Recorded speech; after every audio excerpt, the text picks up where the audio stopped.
Hello Mark, I'm Jessie Wu Guanyi from sophomore class. My student number is S04411053. The title of the speech is Stories from a Home for Terminally Ill Children by Cassie Ho. I want to introduce you to some very wise kids that I've known. But first, I want to introduce you to a camel. This is Cassie, a therapy camel visiting one of our young patients in her room, which is pretty magical.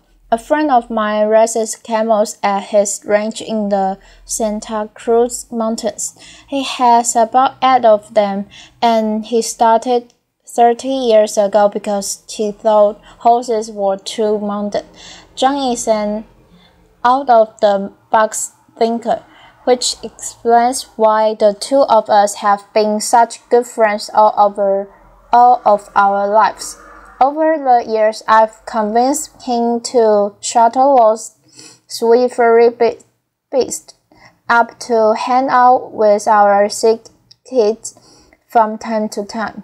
Talking to John, I was surprised to learn that camels have an average life expectancy of 40 to 50 years.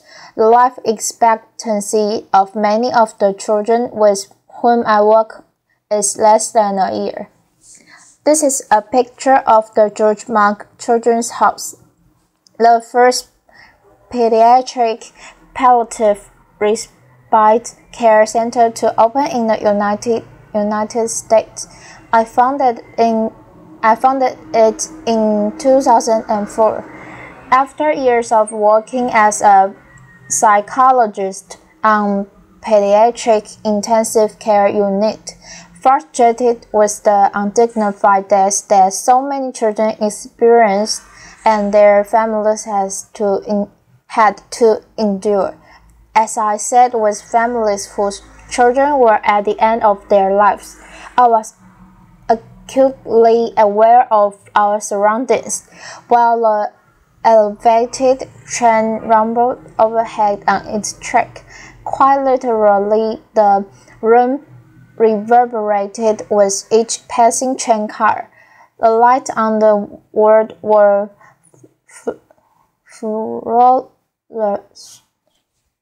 fluorescent and too bright. Monitors beeped, as did the elevator, noisily announcing its arrival. These families were experiencing some of the most excruciating moments of their lives, and I so wanted them to have a more peaceful place in which to say a last goodbye to their young daughters and sons. Surely, I thought, there must be a better spot than a hospital intensive care unit for children at the end of their lives. Our children's house is calm and nurturing. It's a place where families can stay together to enjoy quality time with their children, many of whom are there for respite stays, and some with repeated visits over a span of many years. We call those kids our frequent flyers. Rather than the bright, noisy quarters of the hospital, their rooms are calm and comfortable, with actual living spaces for the families, a sanctuary of gardens, and a wonderful outdoor playground with spatial structures for children with physical limitations. These sweet baby larks came to us directly from a hospital intensive care unit. Imagine hearing the heartbreaking news that none of us would ever want to hear. His parents had been told that Lars had a brain anomaly that would keep him from ever swallowing. walking, talking, or developing mentally. Recognizing the little chance he had for survival, his parents chose to focus on the quality of time that they could spend together. They moved into one of our family apartments and treasured each day that they had, which were far too few. Lars' life was brief, to be sure, mere weeks, but it was calm and comfortable. He went on hikes with his parrot. The time that he spent in the pool with our aquatic therapist lessened the seizures he was experiencing and helped him to sleep at night. His family had a peaceful place in which to both celebrate his life and his death. It has been 5 years since Lars was with us, and in that time, his family has welcomed a daughter and another son. They are such a powerful testament to the positive outcome that specialized children's hospice care can create. Their baby's physical discomfort was well managed, giving all of them the gift of time to be together in a beautiful place. I'm going to talk to you now about the elephant rather than the camel in the room. Very few people want to talk about death, and even fewer about children's deaths. Loss of a child, especially for those of us who have our own children, is frightening, more than frightening. Paralyzing, debilitating, impossible. But what I've learned is this: children don't stop dying just because we, the adults, can't comprehend the injustice of losing them. And what's more, if we can be brave enough to face the possibility of death, even among the most innocent, we gain an unparalleled kind of wisdom. Take Crystal, for example.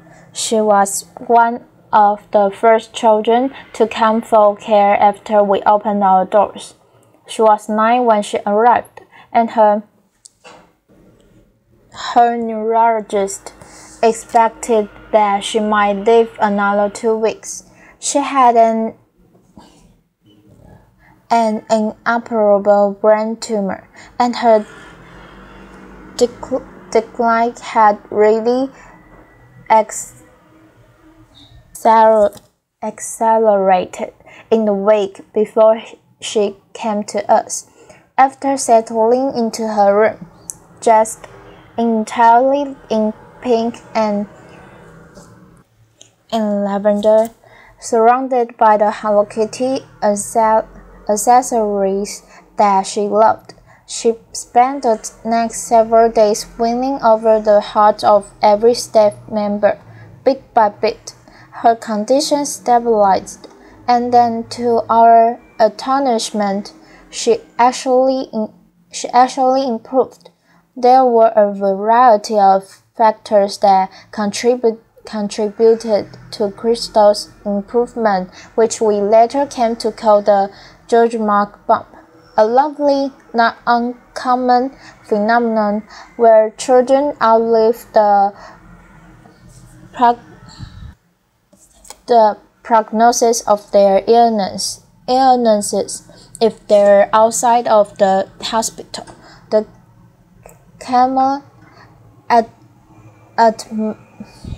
calmer atmosphere of her surroundings, tasty meals that were fixed often to accommodate her request, the resident pets, the therapy dog and rabbit, spent lots of cozy time with Crystal. After she had been with us for about a week, she called her grandmother and she said,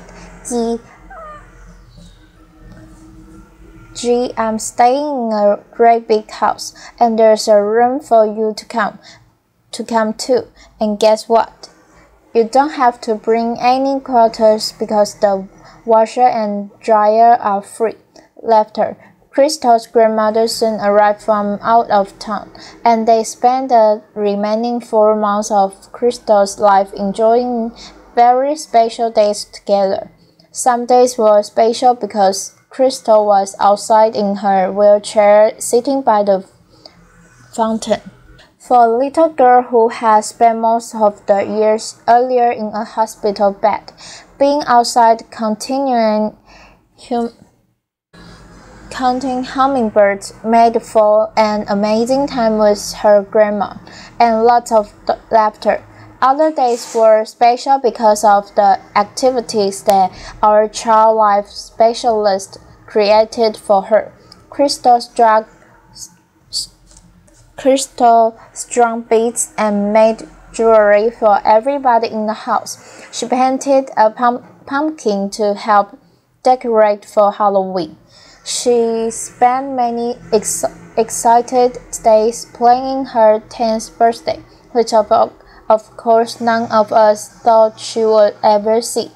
All of us wore pink balls for the occasion, and Crystal, as you can see, queen for a day, wore a sparkly tiara. One hot morning, I arrived at work, and Crystal and her partner in crime, Charlie, greeted me with some help. They had set up a lemonade and cookie stand outside the front door, a very strategic location. I asked Crystal the price of the cookie that I had selected, and she said $3. Laughter. I said that seemed a bit high for one cookie. Laughter. It was small, I know. She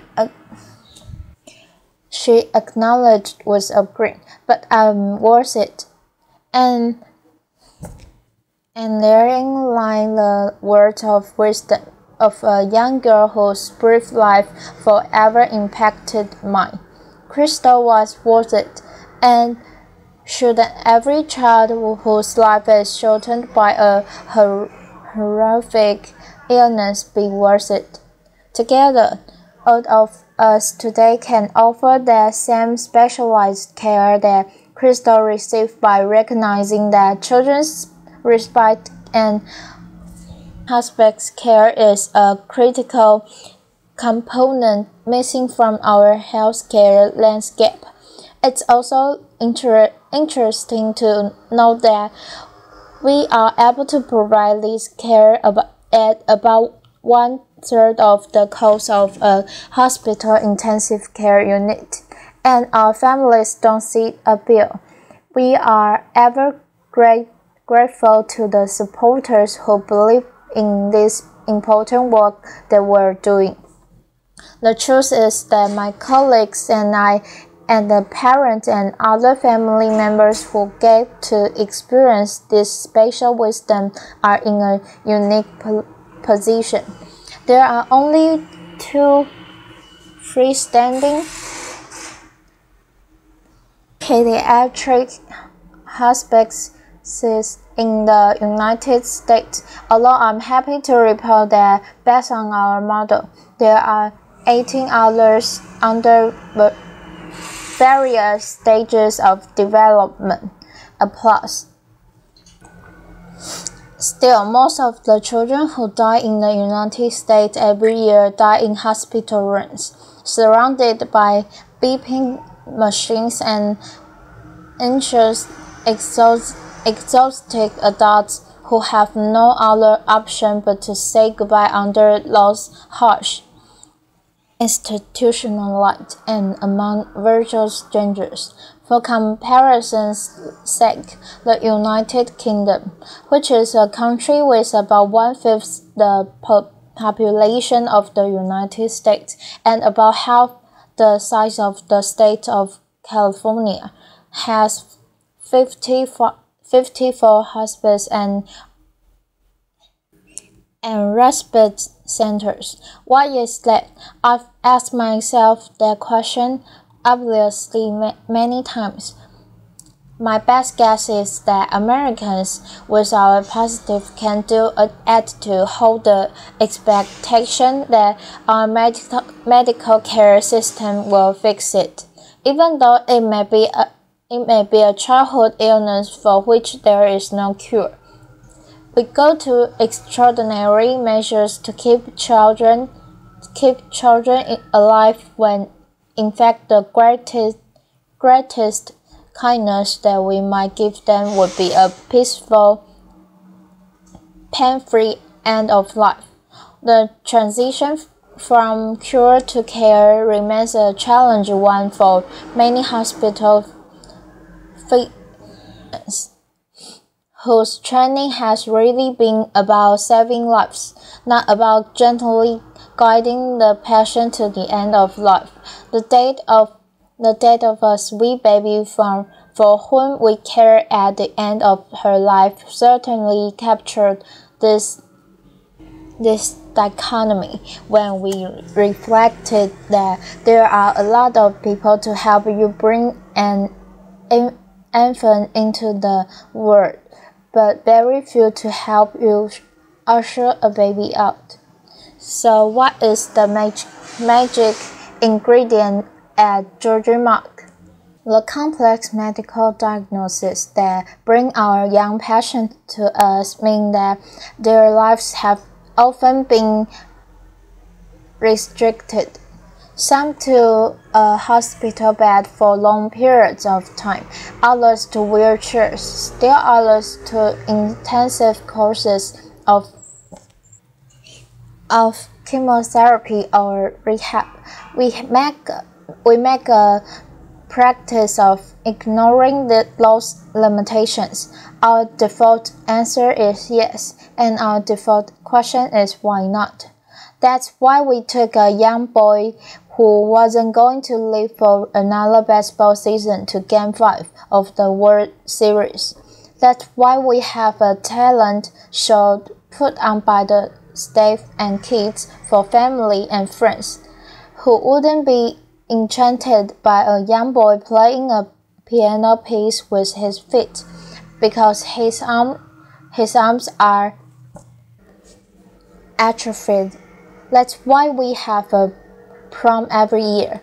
It's pretty magical. We started the prom after hearing a dad lament that he would never pin a boutonniere on his son's tuxedo lapel.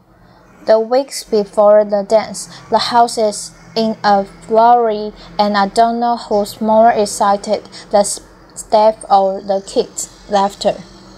The night of the event involves rides in vintage cars, a walk on the red carpet into the great room, a terrific DJ and a photographer at the ready to capture pictures of these attendees